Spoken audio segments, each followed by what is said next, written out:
नमस्कार दोस्तों, आज हम लेकर आए हैं आज की डिबेट समाजवादी पार्टी के प्रवक्ता और के बीच जमकर कहा सुनेंगे। और आज की डिबेट में दोस्तों मजेदार बातें। तो दोस्तों आज की डिबेट बहुत मजेदार होने वाली है, कहीं मत जाइएगा, वीडियो में लास्ट तक जरूर बनिएगा। और अगर आप चैनल पर नए हैं तो चैनल को सब्सक्राइब जरूर कीजिएगा, वीडियो को लाइक एंड जरूर करें।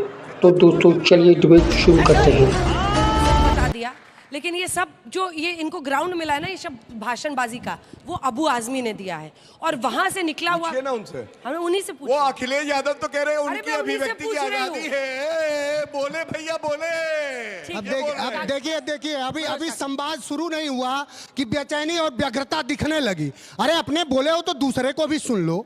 देखिए जो हम लोगों ने एक बार नहीं 1000 बार कहा कि इस देश में, अभी साथी ने कहा कि वीर अब्दुल हमीद, अब जब तथ्यों की जानकारी कम होती ना तो आदमी सोचता है कि चिल्ला देंगे तो बड़ी प्रभावी होगी। मैं इनसे पूछ लूं, उत्तर प्रदेश में वीर अब्दुल हमीद कहाँ से हैं? गाजीपुर में हैं। अभी उनके गांव में जो प्राथमिक विद्यालय था, जो हमारे नायक रहे हैं, जो हमारे लिए गर्व के विषय हैं, वीर अब्दुल हमीद के गांव में जो प्राथमिक विद्यालय था उसका योगी आदित्यनाथ की सरकार ने उसका नाम मिटा दिया।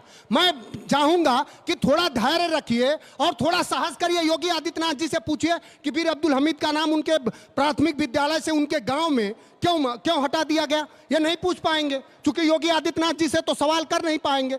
और अगर जो नागपुर में हिंसा, हमारे हीरो कभी हमारा नहीं हो, औरंगजेब नहीं हो सकता। हमारा हीरो अशफाक अबू आजमी को बताइए ना। अरे अबू आजमी साहब ने स्वयं कहा है कि अगर किसी, सुनिए तो पूरी बात तो सुनिए। हाँ, हमारे जो हीरो हैं वो बहादुर शाह जफर हैं। जिस बहादुर शाह जफर ने अपने देश के आज़ादी के लिए और मुल्क के लिए, जब इस देश में आरएसएस माफीनामा लिख रही थी तो अपने दो बेटों की कटी हुई गर्दनों देख करके, और जब गाजियों ने कहा कि अब आप यहाँ से चले जाइए, तो उन्होंने कहा कि मैं यहाँ से तब तक नहीं जा सकता जब तक गाजियों में और हिंदुस्तान के लोगों में ईमान रहेगा। तो उनके हम लोग हैं। हम चाहते हैं कि इस देश में अशफाक का भी ईमान बचा रहे, बहादुर शाह जफर का भी बचा रहे, लेकिन कम से कम गोंडसे की जय बोलने वाले, जो पूज्य गांधी की हत्या कर दिया, उसकी जय बोलने वाले आज बता रहे हैं कि वो बहुत बड़े। इस देश में औरंगजेब को कौन मान रहा? इस देश में हम लोग तो चाह रहे हैं कि आज उत्तर प्रदेश की बात हो रही है। उत्तर प्रदेश की राजधानी लखनऊ में एक बेटी कल रात में 25 किलोमीटर घसीटी गई, अपने घर जाने के लिए 25 किलोमीटर उसका बलात्कार हुआ, उसकी हत्या हो गई। इसका जिम्मेदार कौन है? मुख्यमंत्री योगी आदित्यनाथ। बनारस में एक बेटी के साथ बर्बरता हुई और भारतीय जनता पार्टी के दरिंदे निकले वो। इसका जवाब कौन देगा? भारतीय जनता पार्टी के मुख्यमंत्री से लेकर के और केंद्रीय मंत्रियों तक की उसके उन दरिंदों के साथ फोटो थी। इसका जवाब देने के बजाय अभी जब हम आपसे संवाद कर रहे हैं, उन्हीं वीर अब्दुल हमीद की धरती गाजीपुर में दो युवाओं की हत्या हुई है। इसका जवाब कौन देगा? तो इन सब बुनियादी सवालों का उत्तर प्रदेश में योगी आदित्यनाथ जी संविधान की कभी बात नहीं करेंगे। हिंदू मुसलमान रामायण की बात करते हैं। वो उनको ये पता होना चाहिए और ये समझना चाहिए कि यहाँ हिंदू मुसलमान सिख ईसाई और सभी नागरिक सुरक्षित तब रहेगा जब संविधान की प्रस्तावना और संविधान के मूल्य सुरक्षित रहेंगे। बहुत जरूरी है। हालांकि दुर्भाग्यपूर्ण है कि वो ये आशा नहीं करते। एक सेकंड, सवाल भी तो सुनिए। ये आप कह रहे हैं कि औरंगजेब को कोई ग्लोरीफाई नहीं कर रहा है। एक बार बयान नहीं दिया अबू आजमी ने। आप लोग सब अपना खोलिए ट्विटर अकाउंट। अबू आसिम आजमी ने 2 घंटे पहले भी लिखा है, क्या औरंगजेब रहमतुल्लाह, आप भी जानते हैं रहमतुल्लाह का क्या अर्थ होता है? कि अल्लाह का उस पर रहम रहे। मतलब वो उनको ग्लोरीफाई कर रहे हैं, बार बार कर रहे हैं, सीरियल ऑफेंस कर रहे हैं। अगर आप उस नजरिए से, क्योंकि आप कह रहे हैं ना कि हम नहीं ग्लोरीफाई करते, कई हिस्टोरियंस भी ग्लोरीफाई करते हैं, ये करने की क्या जरूरत है? क्या जानबूझकर उकसा नहीं रहे हैं? मेरा सीधा सवाल। देखिए, जो इतिहास है वो किसी के ग्लोरीफाई करने से और किसी के ब्लेम करने से बदल नहीं जाता। वो इतिहास है कि वो एक मुगल शासक था। हम लोग तो उससे आगे जाते हैं, उसके बाबा की बात करते हैं, अकबर की बात करते हैं। उनका सेनापति कौन था? मान सिंह था। मान सिंह, और पूछिए कि हल्दी घाटी की लड़ाई हुई तो महाराणा प्रताप के खिलाफ 1576 में कौन लड़ा? मान मान सिंह ने लड़ा, अफगान के काबुल का वो गवर्नर था, तो मान सिंह के घर के लोगों को तो भारतीय जनता पार्टी ने उप मुख्यमंत्री बना रखा है। उस पर सवाल पूछिए कि क्या उसके घर के लोगों को भी योगी आदित्यनाथ और नरेंद्र मोदी जी की सरकार इस देश से बाहर, ये रोहिंग्या पे बात कर रहे हैं, नागपुर में अगर वायलेंस हुआ, हिंसा हुई, तो उसका जिम्मेदार कौन है? सरकार जिम्मेदार है। वहाँ सरकार क्या समाजवादी पार्टी की है कि भारतीय जनता पार्टी की? इतिहास में कोई किसी की आपका इंटेलिजेंस कहाँ है, कहाँ फेलियर है कि दंगा हो जाते हैं तब आप बहस और विमर्श पर आ जाते हैं, उससे पहले कुछ नहीं आता। माइक नीचे रखिए। अब ये ग्लोरीफाई कर दे, वो बुराई कर दे, उससे इतिहास बदल जाएगा क्या? कि उस पर हंगामा खड़ा कर दे और भाषण अपनी जगह है, लेकिन उस मजार का आप कुछ नहीं कर सकते। अभी डुअल ओनरशिप है, एएसआई के तहत है और वक्फ की जमीन है, ऐसे में आप कर क्या लेंगे? तो फिर तो ये उन्माद फैलाना है ना।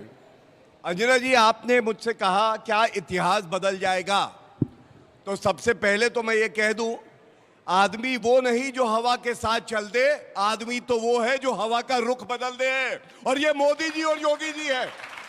इतिहास नहीं बदल सकते, लेकिन जितने युवा यहां बैठे हैं, हम सबको ये हक है हम अपने आदर्श चुने। अब्दुल हमीद साहब, शिवाजी महाराज, गुरु तेग बहादुर, इन्हें औरंगजेब की याद आएगी, इन्हें बहादुर शाह जफर की याद आएगी। गुरु गोविंद सिंह जी ने, उनके 2 साहबजादे थे, जिंदा चुनवा दिया था दीवार के अंदर। क्या हम उनको अपना आदर्श नहीं मानेंगे, हीरो नहीं मानेंगे? और बड़ी जिम्मेदारी से एक बात कहता हूं, ध्यान से सुनिएगा, किसी को बुरा ना लगे, विरासत में गद्दी तो मिल सकती है, बुद्धि नहीं मिल सकती है।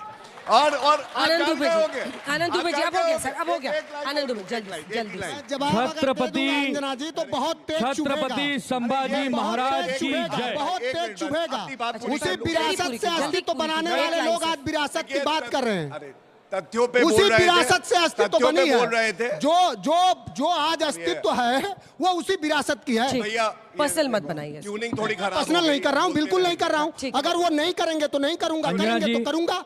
अब चलिए देखिए, तथ्यों पे अगर बात कर रहे हैं, पहला अबू आजमी का स्टेटमेंट है, उन्होंने अभी तक माफी नहीं मांगी है। चुनौती देता हूं, अगर उनका कोई वक्तव्य दिखा दे कि उन्होंने माफी मांगी हो, नहीं मांगी। दूसरा, अखिलेश यादव ने क्या कहा?